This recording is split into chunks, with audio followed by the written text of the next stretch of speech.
नौकरी दिलाने के नाम पर 5 लाख रुपए लेने और बाद में उसके साथ बलात्कार करने का आरोप। तृणमूल नेता के खिलाफ 30 दिनों के भीतर आरोप पत्र दाखिल करने का आदेश। कूच बिहार जिले के दिनहाटा निवासी सत्तारूढ़ पार्टी के एक प्रभावशाली नेता के खिलाफ प्राथमिक विद्यालय में नौकरी दिलाने के नाम पर हमले, 5 लाख रुपए लेने और बाद में उसके साथ बलात्कार करने का आरोप लगा। कोलकाता उच्च न्यायालय की जलपाईगुड़ी सर्किट बेंच में मामले की सुनवाई हो रही है।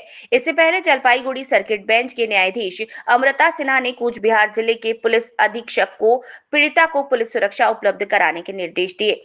आज ये मामला फिर से न्यायमूर्ति विश्वजीत बसु की अदालत में आया। मामले की सुनवाई के बाद न्यायमूर्ति विश्वजीत बसु ने आदेश दिया कि पीड़िता को पुलिस सुरक्षा जारी रहेगी। इसके अलावा पुलिस को इस मामले में 30 दिनों के भीतर आरोप पत्र दाखिल करना होगा।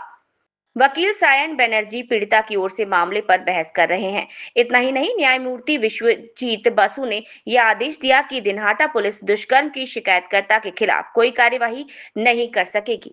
আজকে কোন মামলা এবং কি জাজমেন্ট আসলে? আজকে তৃতীয় দিনের শুনানি ছিল। এর আগের প্রথম দিনের শুনানি করেছিলেন বিচারপতি অমৃতা সিনহা, তারপরে বিচারপতি বিশ্বজিৎ বসু এবং আজকেও বিচারপতি বিশ্বজিৎ বসু যে মামলা শুনেছেন দিনহাটা ওমেন পুলিশ স্টেশন চাকরির প্রতিশ্রুতি দিয়ে জোর করে ইন্টারভিউয়ের নাম করে যে ধর্ষণের ঘটনা, পরবর্তীকালে তাকে খুন করতে চাওয়ার ঘটনা এবং তার পরবর্তীকালে তার সাগরেদদের মাধ্যমে আরেকটি ঘটনা ঘটায়, যা নিয়ে টোটাল 2টো এফআইআর দিনহাটা ওমেন পুলিশ স্টেশনে রয়েছে এবং আমার মক্কেলের বিরুদ্ধেও আরেকটি মামলা দিনহাটা পুলিশ স্টেশনে রয়েছে।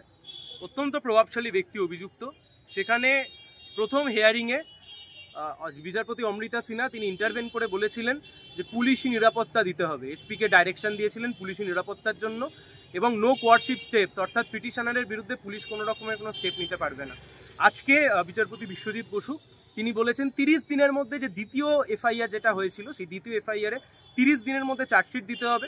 অপরাধী কারা ঘুরে বেড়াচ্ছেন তারা যদি বাইরে ঘুরে বেড়ান, যদি পুলিশ না ধরতে পারে, অ্যাবসকন্ড হিসেবে দেখিয়ে দিতে হবে।